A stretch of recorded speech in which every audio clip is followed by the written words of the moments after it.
L'Italia batte l'Estonia con il punteggio di 5-0 con reti di Moise Kean, doppietta di Retegui, poi Raspadori e Bastoni. Tutti gol nel secondo tempo, mentre nel primo tempo abbiamo sicuramente faticato e siamo stati imprecisi anche in alcune situazioni. Tanto per dare dei dati, l'ultima volta che l'Italia vinse 5-0 era l'8 settembre del 2021 contro la Lituania e a quell'epoca erano le qualificazioni per gli europei. Comunque ragazzi, prima di iniziare a parlare di questa partita, mi raccomando, iscrivetevi al canale, grazie a tutti quelli che lo stanno facendo, siete in tanti, quasi 5.000 in 7 mesi, è un traguardo importante, ma poi mi raccomando lasciate un commento, un mi piace, anche perché vorrei sapere cosa ne pensate di questo esordio di Rino Gattuso e qual è un po' la vostra sensazione sul nuovo tecnico. E quindi ditemi la vostra opinione. Comunque, come ho detto, Gattuso vince all'esordio, cosa che in questo momento era importantissima. Chiaramente ci troviamo in una situazione abbastanza difficile dal punto di vista del girone e credo che ad oggi sì, bisogna analizzare chi è stato il nostro avversario, un'Estonia che non può metterci in difficoltà, però nell'ultimo periodo sapete bene che l'Italia ha faticato con tutte le squadre, insomma, da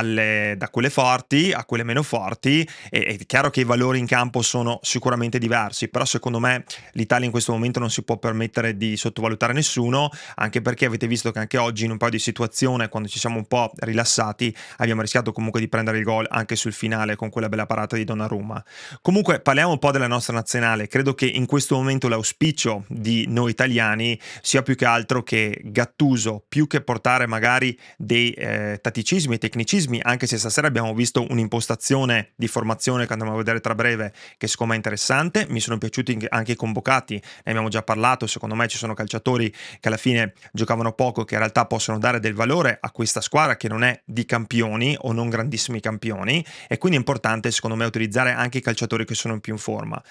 Comunque ripeto, a mio parere può essere abbastanza facile andare a guardare la carriera di Gattuso e cercare insomma di valutare il fatto che mentre da calciatore è stato anche parte della spedizione del 2006 di quel gruppo che ha vinto i mondiali, e quindi ha sicuramente l'esperienza per poter parlare di nazionale, l'ha vissuta. Dall'altro lato, quando si è seduto in panchina ha avuto anche grandi difficoltà, ha avuto problemi anche di costanza e poi chiaramente ha un carattere verace e molto forte, che in questo caso in realtà secondo me potrebbe anche aiutare l'Italia per due cose. Prima di tutto il commissario tecnico, come si diceva una volta, è un qualcuno che secondo me non deve andare a preparare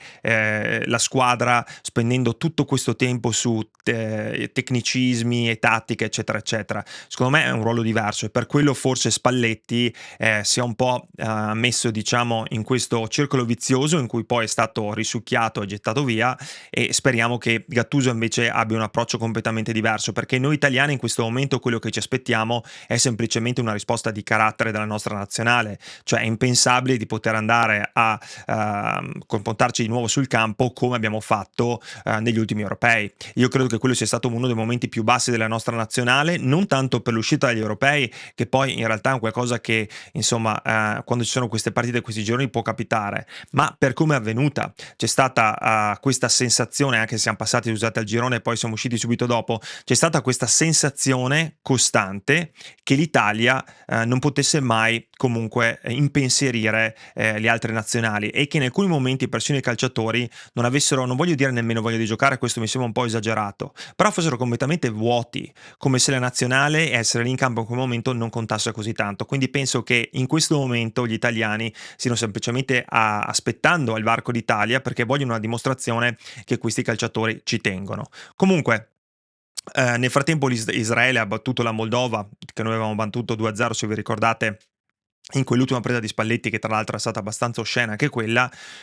Così facendo Israele ha consolidato il secondo posto, saranno i nostri avversari nella partita di lunedì e sarà una partita importantissima, anche perché bisogna essere onesti, credo che il primo posto, certo tutto può accadere, però al momento sia un po' andato e quindi sia molto importante in realtà andare a vincere contro Israele e poi continuare a incrementare questa differenza reti. Andiamo a dare un'occhiata a quella che è poi la situazione per quanto riguarda la classifica, così ce l'abbiamo sott'occhio. Come vedete, ripeto, la Norvegia era prima ieri, oggi non ha giocato, rimane sempre con 4 partite giocate con quella differenza reti di 11, però l'Italia è passata da -1 a 4 di differenza reti e a 3 punti. Come vedete Israele ha solo un gol di differenza reti in più di noi, quindi è alla portata se lunedì dovessimo vincere. Vi ripeto, è chiaro che non possiamo essere comunque felici del fatto che possiamo arrivare secondi in questo girone, semplicemente perché a mio parere, come vedo ehm, nella sua totalità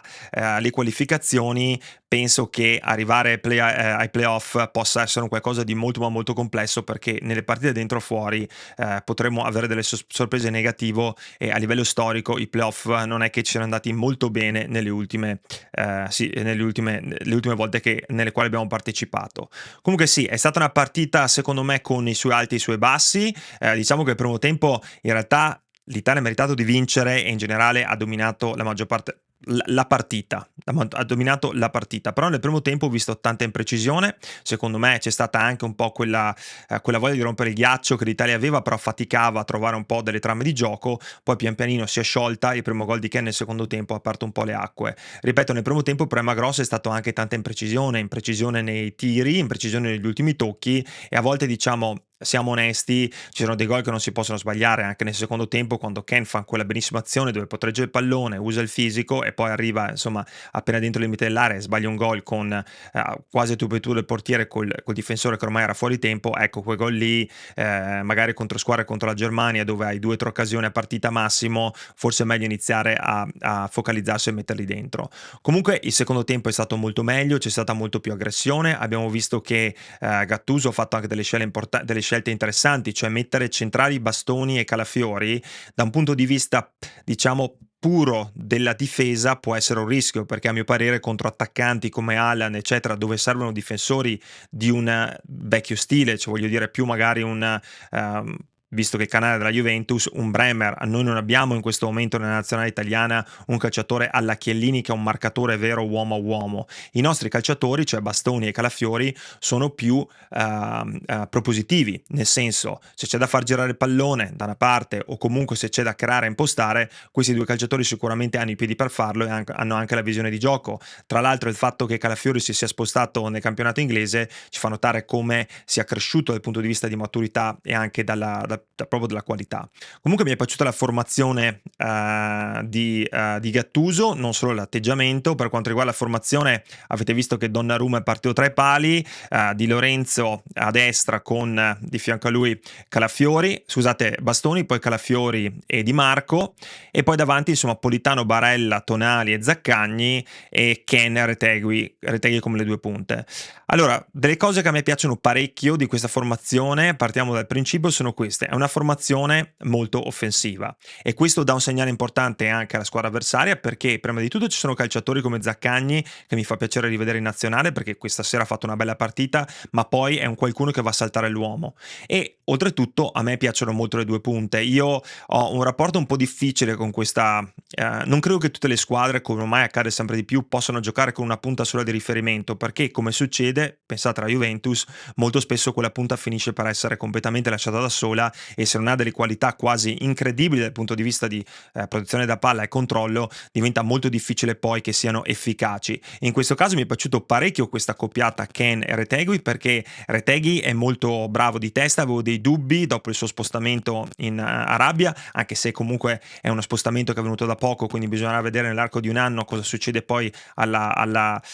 capacità di Retegui di muoversi e di segnare, soprattutto perché forse sarebbe stato interessante vedere in Europa per ancora qualche tempo, per vedere anche un processo di crescita che secondo me in Arabia si fermerà un pochino. Però Retegui anche questa sera fa doppietta e fa vedere che ha tanta voglia. Ken è un po' impreciso, soprattutto nel primo tempo, in un paio di occasioni sprecate, però comunque rompe il ghiaccio e gli va dato il fatto che si è applicato parecchio. Politano è sempre un calciatore a mio parere che è molto affidabile. Zaccagni porta quell'estro, perché diciamoci la verità, uno dei più grossi problemi anche in Serie A è proprio di non andare sull'uno contro uno. Zaccagni ci va spesso, e oltretutto credo che nel calcio moderno, quando si gioca in Serie A con squadre col baricentro basso, bisogna prendersi più rischi, cioè vuol dire bisogna, quando si è nella tre quarti avversaria, anche cercare di fare dribbling e creare la superiorità numerica. Tante squadre non lo fanno e poi le partite finiscono 0-0 con pochi tiri in porta. Secondo me, se si andasse di più a rischiare, dove il pallone si può anche perdere, fa parte del calcio, invece di ormai è diventato in Italia un sacrilegio perdere un pallone per un dribbling sbagliato eccetera, fa parte del calcio. Se non si dribbla mai non si crea superiorità numerica, carica e si fa fatica.